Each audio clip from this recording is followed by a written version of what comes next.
One Planet, 20 Futures, der Podcast vom Nachhaltigkeitsrat Lützeburg. Willkommen beim Podcast One Planet, 20 Futures vom Nachhaltigkeitsrat Lützeburg. Mein Name ist noch immer Cedric Reiche und ich begleite euch heute für die letzte Kehr zum Podcast One Planet, 20 Futures. Das ist wirklich schon die letzte Episode von unserer ersten Saison von diesem Podcast, wie so es weitergeht. Aber wir haben uns heute etwas ganz Besonderes evaluiert. On a un invité très spécial pour le dernier épisode. On va le faire en français. Mais en fait, c'est la première fois qu'il y a un invité qui ne travaille pas au Luxembourg, mais vous apportez quelque chose de singulier, d'additionnel à notre discours. J'ai déjà produit plein de sujets, j'ai discuté plein de sujets avec beaucoup d'invités. Et aujourd'hui, on va parler de la décroissance. Un sujet qui n'a pas encore été touché, je peux vous le garantir. Timothée Paric, merci d'être venu. Pour expliquer un peu, le CSDD a fêté ses 20 ans d'existence en octobre 2024 et vous êtes l'invité spécial pour une table ronde, pour une discussion ce soir pour donner une conférence. Et merci de vous avoir pris le temps de venir aussi enregistrer un épisode du podcast et d'avoir cette discussion avec moi. Merci de m'avoir invité. Je vous présente brièvement un peu et vous pouvez déjà ajouter ce qui vous ne va pas, ce que vous n'aimez pas et ce que les gens doivent encore savoir sur vous. En fait, vous êtes économiste de formation. C'est vrai. Vous avez écrit et défendu une thèse de 871 pages. Je trouve rigolo qu'on lit toujours le nombre de pages avant de lire le titre. J'ai l'impression que les gens ne veulent pas discuter le titre, mais seulement la quantité du travail. Oui. Oui. Bon, le titre, moi je vais le lire quand même, The Political Economy of Degrowth. Ça a fait le buzz. En fait, dans la bulle, ça a vraiment fait le buzz. Tout le monde connaît cette thèse. Et vous avez écrit maintenant, il y a 2 années, un deuxième livre, Ralentir ou périr, l'économie de la décroissance. C'est-à-dire, je vous introduis comme le moine soldat de la décroissance.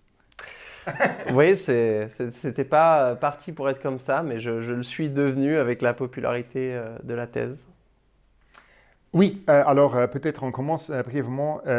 Économiste, quelle a été votre raison pour vous consacrer à l'économie? Parce que ça, c'est quand même votre point de départ. C'était pas l'écologie, c'était l'économie. Mais des mauvaises raisons déjà. J'ai l'impression qu'on finit le lycée et là on a l'impression qu'on veut étudier le monde qui nous entoure. Et moi à l'époque, jeune étudiant de 18 ans, le monde qui m'entoure c'est le monde des banques, de l'argent, du travail, du commerce international. Donc je me dis je vais étudier l'économie. Maintenant quand j'y réfléchis, je me dis c'est un petit peu bizarre qu'au lieu de penser le monde qui nous entoure, c'est un monde de matière physique, avec des matériaux, de l'énergie, c'est un monde avec des espèces vivantes, un monde biologique, un monde écologique, avec où on respire de l'oxygène, où nos organes, c'est un monde fait de médecine, de plein d'autres choses, tout de suite on se dise non, l'économie c'est vraiment la chose à savoir.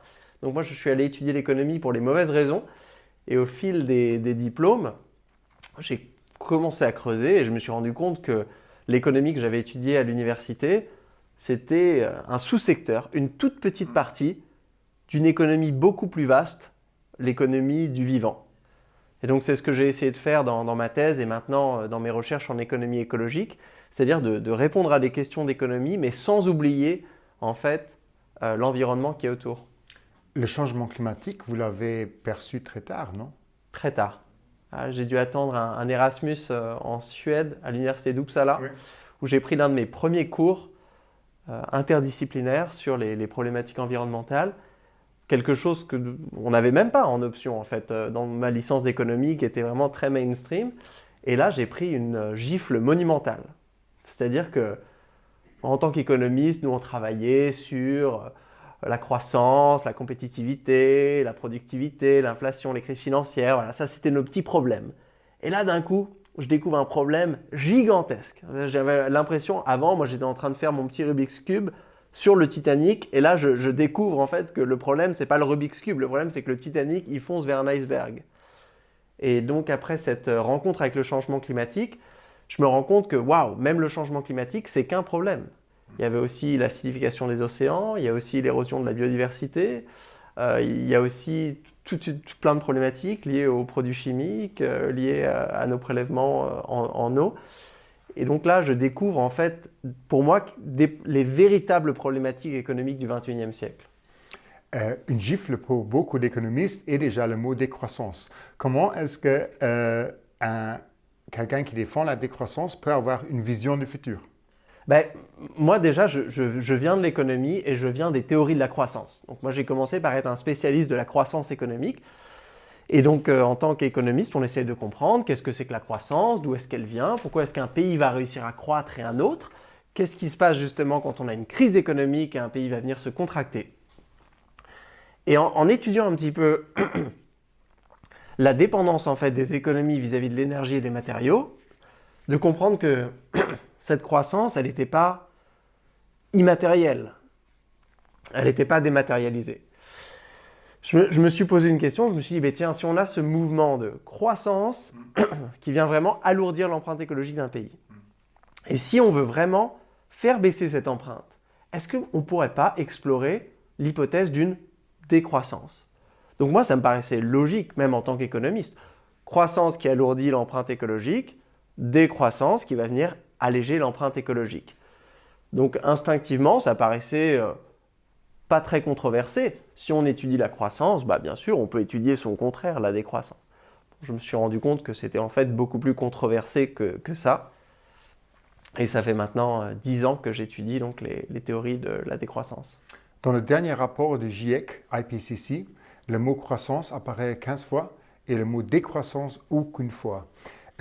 Quel argument principal pour déconstruire le paradigme de la croissance des politiques libéraux? Et est-ce qu'il y a un langage que vous rencontrez qui a plus de réception? Déjà, petite correction, dans le dernier rapport du GIEC, donc l'AR6, oui, le mot décroissance apparaît plusieurs fois, à la fois dans le rapport du Working Group 2 et du Working Group 3. Non seulement le mot décroissance apparaît, mais il apparaît cité avec beaucoup d'articles de littérature sur la décroissance. On parle aussi de post-croissance. Donc le dernier rapport du GIEC, justement, c'est le moment où une grande instance scientifique reconnaît, parce que le rapport du GIEC fait des synthèses de littérature, où les autrices et les auteurs du GIEC viennent chercher tous les concepts utiles pour penser le changement climatique. Donc quand le rapport du GIEC, dans son rapport, vient parler de décroissance et de post-croissance, ça veut dire en fait que c'est un concept scientifique aujourd'hui qui a de la valeur pour ces discussions. Donc moi justement, ce que j'ai observé depuis 10 ans, il y a 10 ans à la décroissance, c'était des théories très niches, très hétérodoxes comme on dit en économie, c'était des trucs, il n'y avait pas forcément de livres de best-sellers, il n'y avait pas de podcast, on ne pouvait pas écouter ça à la radio, on ne pouvait pas regarder de documentaires Arte sur la décroissance, c'était quelque chose vraiment très obscur. Ça a complètement changé. C'est-à-dire qu'il y a 10 ans, il y avait peut-être une trentaine d'articles scientifiques publiés chaque année. C'est pas beaucoup sur le sujet. Aujourd'hui, il y en a plus d'une centaine. C'est-à-dire qu'il y a aujourd'hui 1200 articles scientifiques qui ont été publiés sur la décroissance. C'est vraiment un milieu académique en pleine effervescence. Il y a énormément d'étudiants qui décident d'écrire des mémoires sur la décroissance, des doctorats sur la décroissance. Et on a parlé du rapport du GIEC. Le prochain rapport de l'IPBES sur la biodiversité aura une section sur la décroissance, c'est moi qui l'ai écrite, donc je peux être sûr qu'elle sera là. Donc là aussi, ça veut dire que maintenant, les théories de la décroissance font partie intégrante de cette espèce de panorama des concepts autour du développement durable.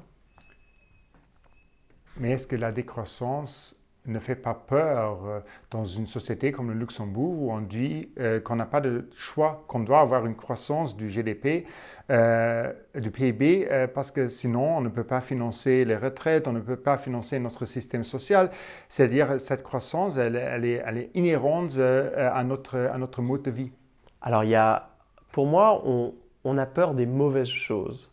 C'est-à-dire que d'un côté, on a des scientifiques qui nous disent nous sommes en train de dépasser les limites planétaires, ce qui amène une dégradation potentiellement irréversible des écosystèmes, ce qui fait qu'on va manquer d'eau, ça sera plus difficile de faire pousser de la nourriture, on va se retrouver avec des événements météorologiques extrêmes, des inondations, des tempêtes, et tous ces événements vont toucher les populations les plus vulnérables.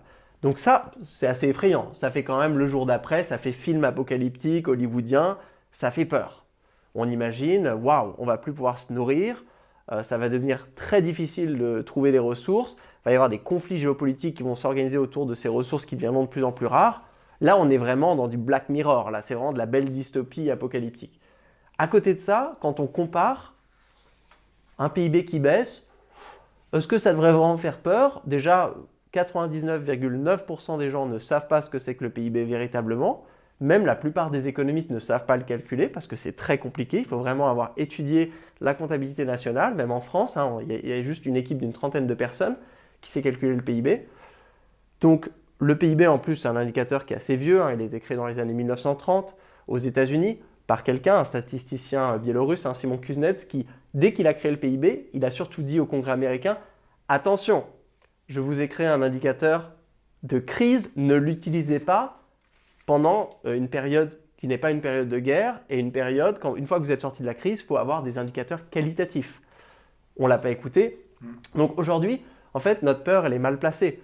Que le PIB, il augmente ou qu'il baisse, ce n'est pas vraiment important comparé à l'importance de maintenir en fait, l'habitabilité de la Terre. Parce que si nous perdons en fait, les écosystèmes et tous les services qu'ils nous apportent, qui sont absolument nécessaires pour faire fonctionner une économie, qu'on ait un PIB énorme ou tout petit, ça ne changera rien en fait. On ne pourra plus faire fonctionner l'économie. Der kritische Geist.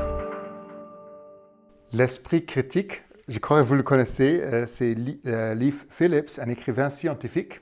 Il a écrit « Je dirais également que la décroissance diagnostique fondamentalement mal la cause du changement climatique et, par conséquent, repose sur une théorie du changement médiocre. » Bon, déjà, c'est beaucoup d'honneur de l'appeler un écrivain scientifique. Il faut quand même se concentrer sur le fait que pour être scientifique, il faut travailler à l'université pour faire de la recherche scientifique. Quand on écrit juste des livres comme ça, notamment les ouvrages de Leif Phillips, on est juste essayiste ou auteur, je vais bien. Donc Leif Phillips, ça fait des années qui caricature un petit peu la décroissance, sans vraiment jamais rentrer dans le vif du sujet. La décroissance, on l'a vu, c'est une littérature scientifique. C'est-à-dire que ce n'est pas une idée générale, on ne peut pas en parler de la décroissance dans les années 70, dans les années 2000. C'est des modèles, des hypothèses, des théories, des concepts précis, et c'est vraiment une littérature qui s'est beaucoup développée. Donc la décroissance aujourd'hui, elle a beaucoup changé par rapport à la décroissance en France quand elle a émergé en 2002, et avant ce qu'on appelait l'objection de croissance au début des années 70. Tout ça, c'est des théories qui, bien sûr, sont imbriquées, mais sont différentes. Donc là, Leif Phillips, qu'est-ce qu'il nous dit deux choses. Peut-être que la décroissance, elle n'a pas le bon diagnostic du problème. Peut-être que ce n'est pas la croissance le problème. Alors ça, c'est un débat qui remonte à longtemps, au moins au début des années 2000, où les gens disaient « Oui, mais la croissance, ce n'est pas un problème parce que les pays riches, ils vont arriver à verdir leur croissance. » C'était le concept du découplage. Ils vont arriver à continuer à croître et baisser l'empreinte écologique. C'était une hypothèse qui a émergé en sciences économiques au début des années 90, et pourquoi pas, ça aurait pu être vrai. Mais aujourd'hui, on a au moins 20 ans, voire 30 ans de données où on peut observer, voir ce qui s'est passé. Le résultat, c'est qu'aucun pays au monde n'a réussi à découpler sa croissance économique de son empreinte écologique totale. Les seuls trucs qu'on arrive à observer, c'est bien sûr qu'il y a eu des baisses, par exemple, d'émissions de gaz à effet de serre. Donc ça, c'est un type de découplage. Et même ces baisses-là, on voit qu'elles sont minuscules. C'est-à-dire que certains pays, le Luxembourg en fait partie, ont réussi à faire baisser légèrement leurs émissions de gaz à effet de serre, mais pas suffisamment. Donc on voit que la croissance, elle s'est un petit peu verdie, mais elle ne s'est pas complètement sortie d'affaire. Donc c'est pour ça que si on n'arrive pas à verdir la croissance, ça ne nous laisse pas 12 000 choix. C'est-à-dire que si on n'arrive pas à verdir la croissance, il faut forcément agir sur les niveaux de production et de consommation. Après, bien sûr, agir sur la production et la consommation, ce n'est pas un bouton au ministère de l'économie, c'est énormément d'instruments à l'échelle des ménages, des entreprises et du gouvernement pour arriver à décider de renoncer à produire certains biens et services qui sont très intenses en ressources et aussi à renoncer à les consommer. Donc c'est quelque chose, pour moi, aujourd'hui, avec les preuves qu'on a, et ce sont des preuves justement qui sont communiquées dans le dernier rapport du GIEC, le dernier rapport du GIEC qui en fait la synthèse de dire « Nous observons dans certains pays un découplage partiel concernant les gaz à effet de serre, mais ce découplage n'est pas suffisant. » Et d'ailleurs, le rapport du GIEC montre aussi qu'aucun découplage n'est observé concernant l'utilisation des matériaux. Ça, c'est absolument fondamental parce que les gaz à effet de serre, on va dire, c'est le découplage le plus facile. Il suffit d'arrêter d'utiliser des énergies fossiles et d'utiliser des énergies renouvelables. En théorie, c'est facile. Mais comment est-ce qu'on fait pour produire et consommer plus sans utiliser plus de matériaux? Ça, c'est beaucoup plus difficile parce qu'on ne passe pas de matériaux fossiles aux matériaux renouvelables. Ces matériaux, ça reste toujours des matériaux. Donc le fait qu'aujourd'hui, on est des pays avec un énorme PIB, donc qui produisent et consomment énormément, et donc une énorme empreinte qui ne s'est pas découplée, ou qui ne s'est pas découplée assez vite, et donc l'hypothèse de la croissance verte, elle est de moins en moins crédible plus on avance. Surtout parce que plus on avance, donc là on a 30 ans de preuves empiriques pour nous montrer que nous n'avons pas réussi à vers la croissance, mais l'urgence écologique, malheureusement, elle s'est accélérée parce que les écosystèmes se sont dégradés plus vite que prévu, malheureusement, et parce qu'on le sait bien, hein, par exemple pour le changement climatique, c'est une histoire de budget. Donc il faut limiter un budget, donc il faut atteindre la neutralité carbone le plus rapidement possible pour limiter l'utilisation du budget qui reste. Et donc, bien sûr, la transition dans les années 90, on avait beaucoup de temps, donc on pouvait se permettre d'avoir des hypothèses, de dire peut-être que le progrès technologique va nous sauver. Mais là maintenant, qu'on n'a plus 30 ans, mais 5 ans, ça paraît un petit peu difficile de se dire oui, le progrès technologique va nous sauver en 2025. Là, on se dirait, mais comment? Une autre critique de la décroissance est que l'être humain, il veut toujours avoir plus, que c'est dans notre nature de vouloir grandir, croître et tout ça. Moi, je trouve ça bizarre parce que la première expérience qu'on fait en tant qu'être humain, c'est celle de la croissance. Donc, on est tout petit et donc on va gagner en centimètres et en kilos jusqu'à l'âge de 25 ans, on va dire, où là, magie, on arrête de grandir. Et c'est pas un désastre. C'est-à-dire que moi, je fais 1m80 depuis que j'ai 25 ans. À 26 ans, 27 ans, je ne me suis pas dit il faut absolument que je gagne en centimètres, il faut relancer la croissance des centimètres de Timothée Paris. Non. En fait, la croissance quantitative s'est arrêtée. Et maintenant, je suis passé à un développement qualitatif. C'est-à-dire que j'ai plus d'amis, j'ai plus de connaissances, j'ai plus d'expérience de vie. Et c'est ça qui vient définir mon bien-être. Mais mon bien-être n'est plus corrélé à mes kilos et à mes centimètres. Ça serait un petit peu bête. Donc là, notre erreur, c'est de penser que la croissance, c'est un régime permanent. Il n'y a aucun système qui croît à jamais. Le seul organisme vraiment qui croît sans aucune limite et sans jamais s'arrêter, c'est des cellules cancéreuses. Et même ça finit par s'arrêter quand elles ont dégradé tout leur environnement.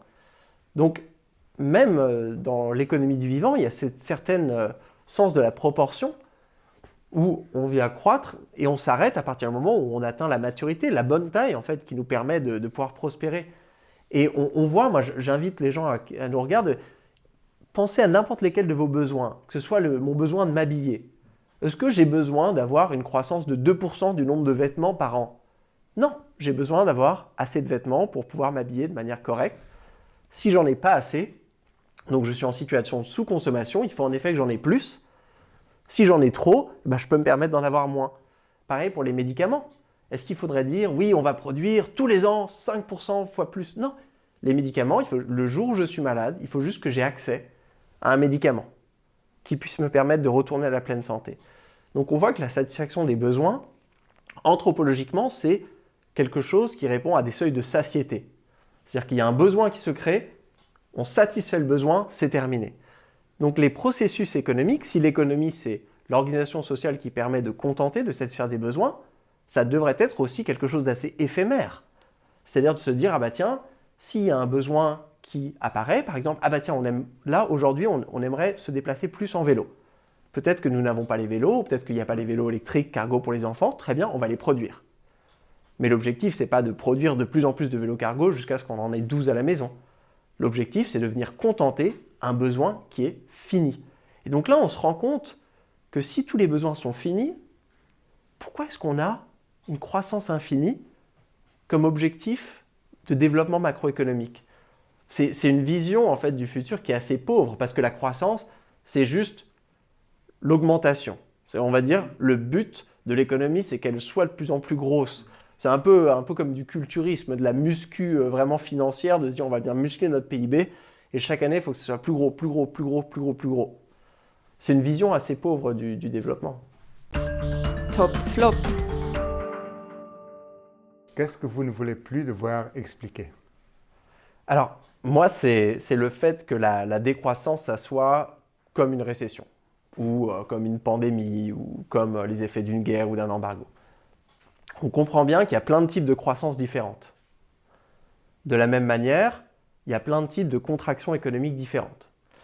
Et on peut imaginer donc une récession, par exemple liée à une pandémie, c'est un choc, on dit exogène en économie, il arrive de l'extérieur, on ne peut rien y faire, on ne l'a pas vu arriver, et on s'y adapte. Et très souvent, c'est une adaptation douloureuse.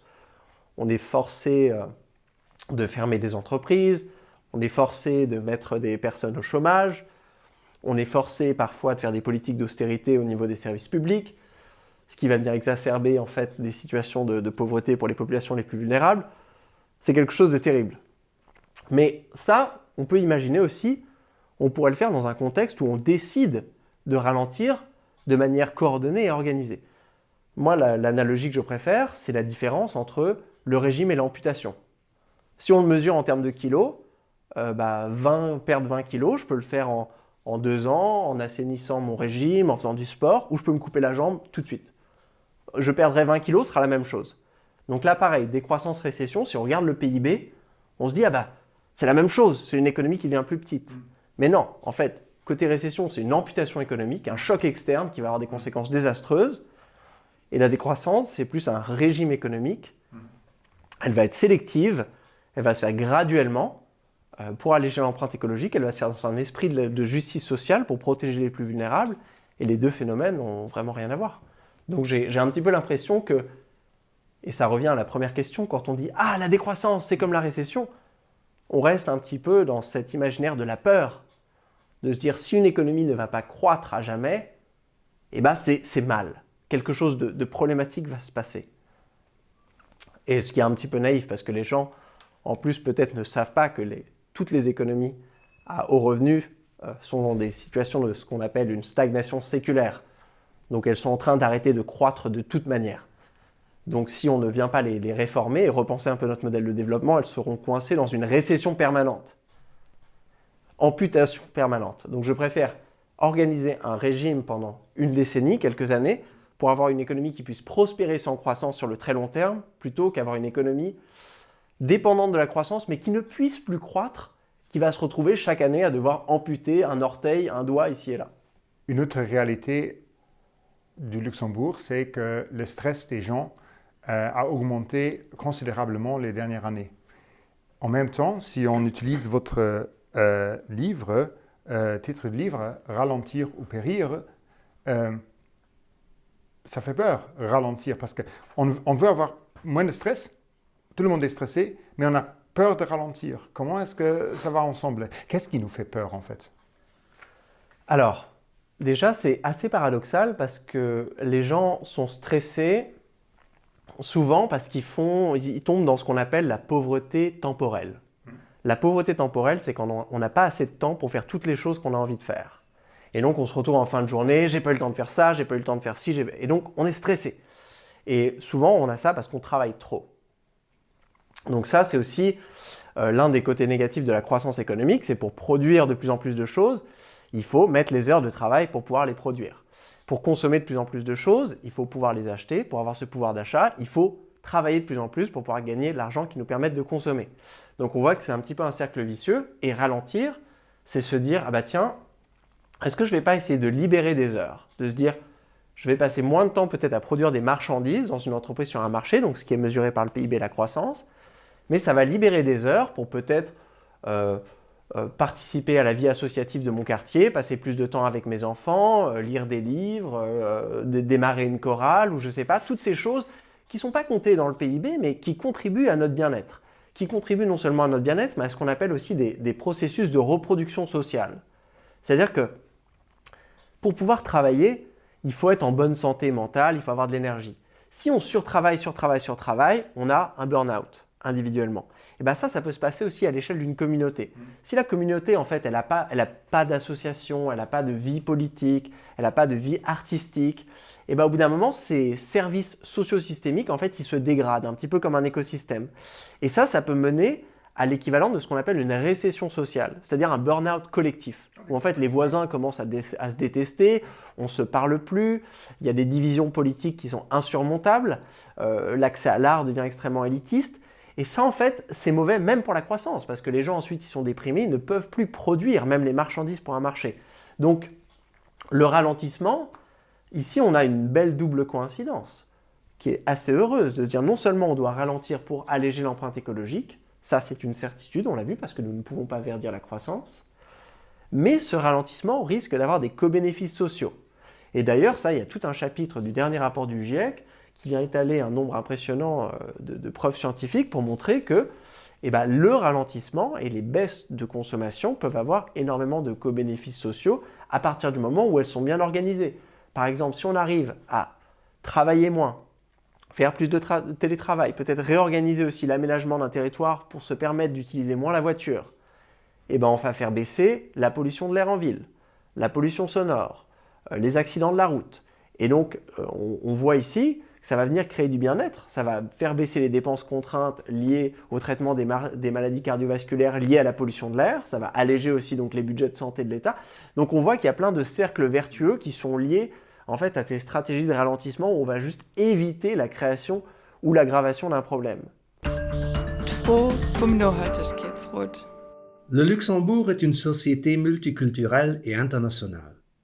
Pensez-vous que cette diversité culturelle pourrait être un atout ou un obstacle à l'adoption de la décroissance? Je ne sais pas si ça a vraiment un rapport, parce que la décroissance, c'est juste le résultat agrégé de plein de décisions, de renoncement productif et de déconsommation.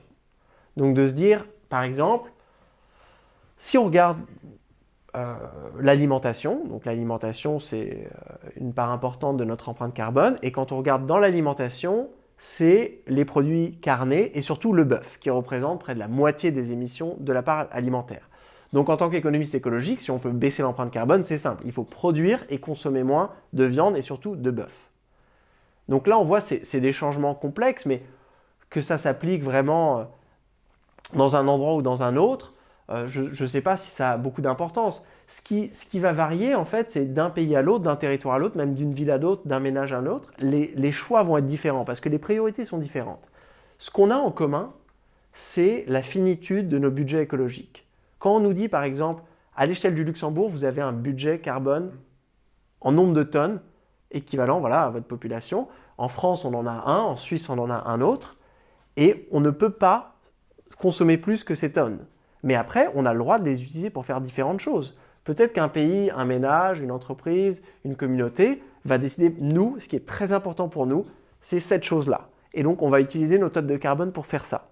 Et dans un autre pays, ça va être quelque chose d'autre. Peut-être un ménage décide, moi, j'aime tellement le bœuf que je préfère arrêter de prendre l'avion, vendre ma voiture, sortir toute mon épargne d'une banque qui investit dans des énergies fossiles, vraiment vivre avec moins de chauffage, vraiment pour continuer à partir du moment où on garde, on ne dépasse pas son budget carbone, personne ne pourra vous juger pour ça. C'est des décisions en fait économiques, d'allocation. On fait des décisions d'arbitrage d'un budget fini et je ne pense pas qu'il y ait une recette miracle. Justement, ce qui est important, c'est de pouvoir discuter et identifier en fait les choses. Moi, c'est un petit peu mon travail en tant qu'économiste écologique, de se dire quels sont les biens et services qui sont extrêmement lourds écologiquement, mais dont on pourrait se passer assez simplement. Donc là, par exemple, pour l'exemple du bœuf, on voit qu'on surconsomme du bœuf. Dans beaucoup de nos sociétés occidentales, on en mange trop, ce qui crée des problèmes de santé, ce qui alourdit les comptes publics, ce qui crée donc des tensions financières. Là, si on se dit, si on arrive à juste manger moins de viande rouge, non seulement on allège l'empreinte écologique, trop bien, mais aussi on vient réduire donc les problèmes de santé. Niveau bien-être, on adore ne pas être malade, on est d'accord, ça je pense que c'est assez universel dans toutes les sociétés. On allège ça et en tant qu'économiste public, on adore aussi ne pas avoir beaucoup de frais de santé pour un pays, surtout un pays qui a des problématiques de vieillissement, de retraite, on adore faire sortir des problèmes de santé qu'on pourrait éviter. Donc là, on voit, c'est assez facile. Par contre, il y a d'autres problématiques qui peuvent être difficiles. Des personnes, par exemple, qui habitent très très loin de là où ils travaillent ou qui doivent amener leur enfant à la crèche, qui n'ont pas accès à un vélo cargo, il n'y a pas de piste cyclable. Là, les arbitrages sont différents. Donc on ne peut pas donner une recette miracle qui marche, mais la règle principale, vraiment, qui devrait être considérée comme inviolable, c'est ce principe de se dire notre empreinte écologique ne peut pas dépasser la biocapacité des écosystèmes. Sinon, on empiète sur le budget écologique de quelqu'un d'autre, aujourd'hui dans les pays les plus pauvres, ou des générations futures. Une question peut-être encore plus méta. Il y a beaucoup de luttes dans notre société. Est-ce que la décroissance favorise-t-elle la convergence des luttes? Alors moi, le concept de décroissance, je l'ai toujours trouvé très spécifique. On l'utilise entre économistes pour faire des scénarios de décroissance dans un pays.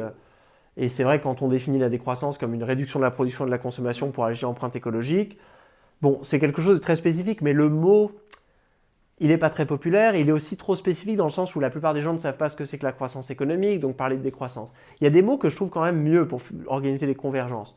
L'économie du donut de Kate Raworth, par exemple, l'économiste britannique, c'est très très bien ça. L'idée d'avoir plafond écologique, planchers sociaux et le développement, le but c'est de rester au milieu. Ça, je pense que ça parle à plus de gens. Il y a des concepts aussi comme l'économie sociale et solidaire en France, qui est beaucoup plus à même de faire travailler les acteurs, par exemple, les tiers-lieux, les coopératives, qui sont déjà un petit peu dans l'économie du futur. Et eux, quand on leur parle de décroissance, ça ne leur parle pas parce qu'ils se disent « mais nous, en fait, notre secteur, on fait déjà des choses qui doivent s'étendre. » Le convivialisme aussi, qui est une sorte de philosophie anti-néolibérale qu'on a en France. Donc ça aussi, c'est imaginer une économie conviviale ou convivialiste, c'est peut-être un concept beaucoup mieux pour faire des alliances que décroissance. Donc moi, j'ai un petit peu tendance à diviser, de dire la décroissance, on le garde un petit peu pour parler de choses académiques. En tant qu'économiste, on ne devrait pas avoir peur de parler de décroissance de la même manière qu'on n'a pas peur de parler de croissance. C'est pareil. Il y a le terme de post-croissance qui est aussi un peu plus large. La post-croissance, ça vient rassembler en fait toutes les théories qui partent d'une critique de la croissance. Donc l'objection de croissance des années 70, la décroissance soutenable et conviviale française du début des années 2010. Et donc post-croissance, c'est pas mal aussi parce que c'est plus englobant. Par exemple, le donut de Kate Raworth, qui est une approche critique envers de la croissance, elle fait partie de la grande boîte à outils des théories de la post-croissance. L'écosocialisme, par exemple, et le communisme décroissant japonais de Kohei Saito, il fait aussi partie de la boîte à outils. Est-ce qu'on parlerait de communisme décroissant au Luxembourg? Je pense que là, les gens ils commenceraient à avoir un petit peu peur. Donc il faut aussi se dire que le but des concepts académiques, ce n'est pas de créer des guerres d'opinion et de faire des débats. Non, le but, c'est de stimuler des conversations. La décroissance, aujourd'hui, c'est un concept utile parce que ça nous permet à nous, économistes, de nous remettre un petit peu en question. Et de se dire, ah bah tiens, est-ce qu'on n'a pas accordé un petit peu trop de valeur à la croissance économique par rapport à d'autres objectifs sociaux et écologiques? Mais une fois qu'on aura réalisé ça, bon, on créera un autre concept qui stimulera d'autres discussions. Fakten, Fakten, Fakten. Quel fait ou quel chiffre est-ce que je dois mémoriser? Alors, ça va être assez compliqué parce que c'est un chiffre en 3 temps. Okay. C'est un chiffre sur les inégalités carbone. Oui. Alors, je donne le chiffre et après je l'explique. Le chiffre, en fait, il vient mesurer qui émet du carbone à l'échelle de la planète aujourd'hui. Donc, comment se divise un petit peu l'utilisation de notre budget carbone. On a les 10% les plus riches. À l'échelle de la planète, ça fait à peu près 700 millions de personnes. Alors, eux, ils utilisent près de la moitié du budget carbone mondial. Ce sont des personnes riches, donc 10%. Ils possèdent aussi 76% de la richesse mondiale. Donc, à l'échelle du monde, la richesse est très concentrée. Donc, ils possèdent énormément de richesses. Et parce qu'ils ont énormément de richesses, ils peuvent se permettre de produire et consommer beaucoup. Et donc, ils émettent beaucoup. Et ces personnes, elles sont assez bien loties parce qu'elles ne vont subir que 3% des dégâts liés au changement climatique. Alors que si on regarde de l'autre côté de la balance, la moitié de la population la plus pauvre. Donc là, on a 4 milliards de personnes. Et là, la situation est inversée. Donc les 4 milliards de personnes les plus pauvres à l'échelle de la planète ne possèdent que 2% du patrimoine mondial. C'était 76% pour les personnes les plus riches. Donc 2%, elles n'émettent que 12%. Donc 12% divisé par 4 milliards, ça fait une empreinte par habitant qui est toute petite, comparée aux 10%, la moitié sur 700 millions. Mais ces personnes-là, qui sont les plus vulnérables, les moins riches, et qui émettent le moins, vont faire face à 75% des impacts du changement climatique. Ce chiffre, j'aime bien le rappeler, c'est un chiffre, il y a des inégalités carbone, mais les ordres de grandeur sont similaires pour l'eau, les impacts sur la biodiversité, le sol, les matériaux. Pour rappeler que la décroissance, c'est vraiment une stratégie de régime pour les pays riches seulement. Donc la décroissance, c'est de se dire on va se concentrer sur ces régions qui peuvent se permettre de vivre avec moins. Et en fait, les ressources qu'on va libérer, ça va permettre d'avoir des processus de développement dans des régions du monde qui sous-consomment et sous-produisent, qui vont avoir besoin d'avoir accès à plus d'énergie, plus de matériaux, plus de mètres carrés constructibles, non seulement parce que ce sont des régions où des gens vivent encore en pauvreté, donc il va falloir les sortir de la pauvreté, et aussi parce qu'ils vont devoir s'adapter au changement climatique, ce qui va demander des ressources en plus. Donc là, on voit la décroissance, c'est un peu une stratégie à deux vitesses. On va dire décroissance dans les pays riches pour permettre à tous les pays du Sud global d'avoir une véritable possibilité de développement, parce que sinon, si aujourd'hui nous continuons à dilapider un petit peu par exemple le budget carbone, qui sera le budget carbone à 1,5 degré, qui sera terminé dans 5 ans à consommation actuelle, il n'y aura plus de budget carbone, et les barils de pétrole que nous allons utiliser par exemple au Luxembourg pour faire rouler des voitures un petit peu plus grosses qu'on avait il y a 10 ans, ce seront des barils de pétrole qu'on ne pourra pas utiliser pour construire des câbles électriques ou des écoles dans des pays qui en ont besoin de manière assez critique. Donc là, on voit quand même ce chiffre, il nous amène sur une question éthique. Justice globale. climatique, c'est la justice climatique. De justice climatique. Elle fait beaucoup peur et il y a beaucoup de gens qui alors disent « Oui, mais on doit laisser les pays se développer ». Et bien c'est ça, pour qu'un pays se développe, il faut avoir accès à de l'énergie et des ressources. Nous d'ailleurs, les historiens économiques, ont très bien étudié ça ces dernières années. Pourquoi est-ce qu'un pays comme la France, le Luxembourg, tous les pays à hauts revenus, pourquoi est-ce que nous sommes devenus riches? C'est pas parce qu'on a des super idées, non. C'est parce qu'on a eu accès à énormément d'énergie fossile, énormément de matériaux, et surtout on a eu accès à ces énergies et ces matériaux peu chers. Ils n'étaient pas chez nous, on allait les chercher ailleurs, souvent à travers des stratégies impériales, coloniales, très violentes, et donc on a eu accès en fait à toutes ces ressources gratuitement. Ça nous donnait un gros boost de développement. Et aujourd'hui, on dit, développez-vous.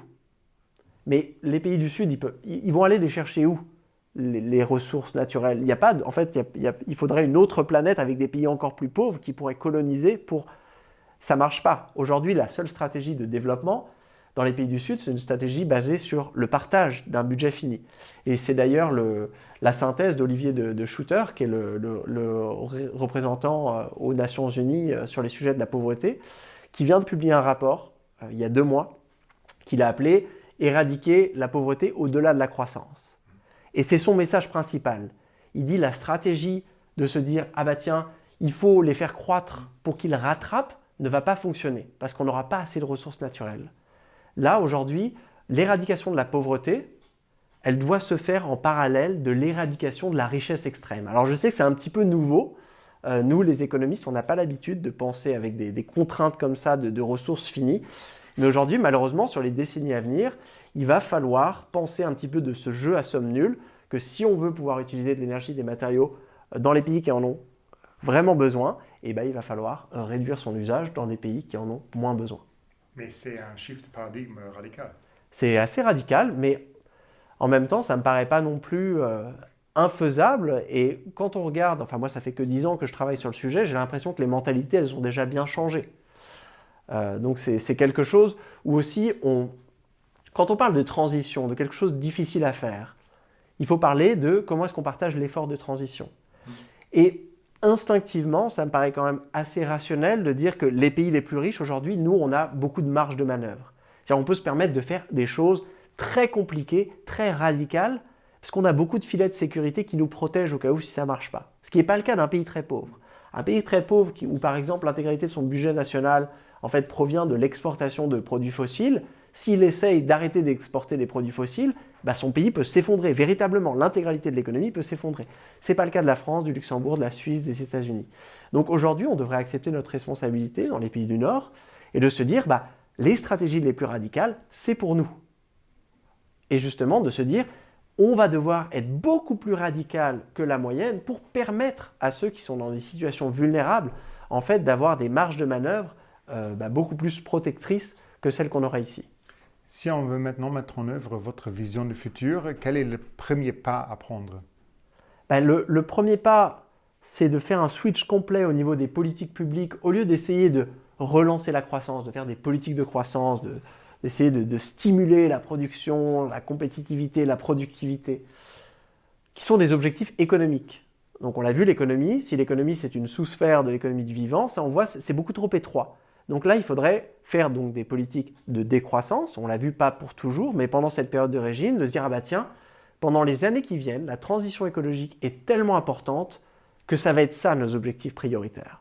On va mettre de côté la compétitivité, la productivité, on va mettre de côté les cibles d'inflation, les paliers de croissance, la dette. On va mettre ça de côté. Ça, c'est des aspects administratifs, on va s'arranger. Ce qui est vraiment très important, c'est de réduire les mètres carrés de sol artificialisé, le nombre d'espèces qui disparaît chaque année, les mètres cubes d'eau que l'on vient prélever et les tonnes de matériaux et de carbone que l'on mobilise. Donc ça serait déjà un changement de politique publique. Et bien sûr, il faut que ces politiques publiques, elles viennent informer des révolutions aussi locales à l'échelle des municipalités qui, elles aussi, vont intégrer cette finitude et se dire, ah bah tiens, si on a un budget limité, comment est-ce qu'on va l'utiliser?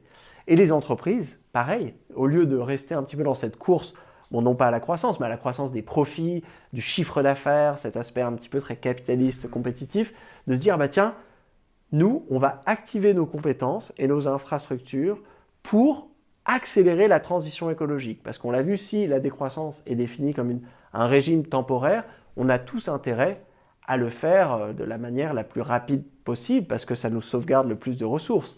Et donc, si on arrive à mobiliser en fait la puissance d'innovation des associations, des communautés, des entreprises pour justement faire la transition écologique au lieu de juste produire plus, là on peut potentiellement activer une force. Ma toute dernière question, est-ce qu'il existe un exemple où on voit que la décroissance peut fonctionner? Alors la décroissance en tant que telle, si on la définit vraiment comme une politique publique annoncée comme telle, non.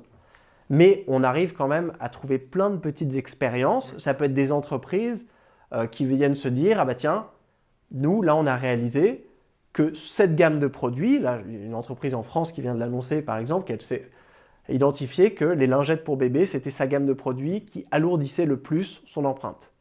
Donc elle se dit, bon, on va arrêter de les faire.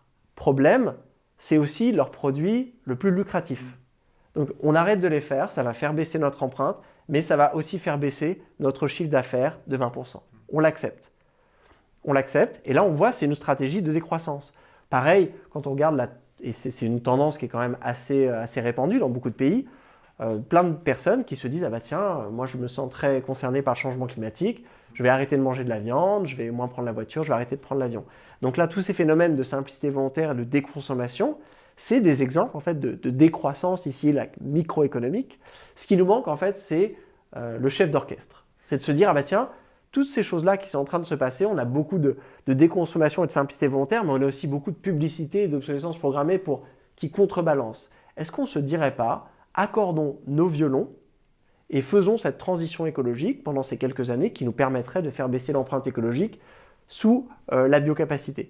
C'est cette coordination aujourd'hui qui manque et les pays commencent un petit peu à utiliser d'autres indicateurs que le PIB, les budgets bien-être par exemple en Nouvelle-Zélande, pour se dire est-ce qu'on ne peut pas faire des politiques de santé globale et je pense que bientôt la prochaine étape, ça sera de se rendre compte que les politiques de santé globale doivent prendre en compte l'écologie et qu'aujourd'hui, on va devoir passer par cette phase de décroissance et quitte à y passer, autant l'organiser pour qu'elle se passe le mieux possible. Timothée Parik, merci beaucoup pour la conversation. Merci. Ich so nervig auch vielmals merci für die Lauschen und für die gucken. Das war der letzte Podcast von der ersten Saison von Podcast One Planet 20 Futures vom Nachhaltigkeitsrat Lützeburg. Ich so nicht vielmals merci für die Lauschen und für die gucken. Diskutiert weiter, wenn ich geliefert den Podcast, weil die könnt alle Episoden natürlich noch gucken. Die dann nicht gelauscht hat, lauscht sie vielleicht nur für dich. Und die schon gelauscht hat, lauscht sie nach ein Jahr. Und da diskutiert, wenn ich mehr kontrovers mit ihren Freunden, mit ihrer Familie, mit ihren Kollegen über diesen Podcast. Wie wees, vielleicht kommen wir herum, es gibt noch viel zu beschwätzen. Ich so schon mal vielmals Merci auch dem Nachhaltigkeitsrat Lützeburg für die Unterstützung, für die Organisation, dem Nathalie Schröder, an dem Sebastian für Technik. Und ja, ich meine, mein Klemmbrett brauche ich schon nicht mehr. Und da heißt es, merci und denkt dran, One Planet, 20 Futures, Zukunft, also lo.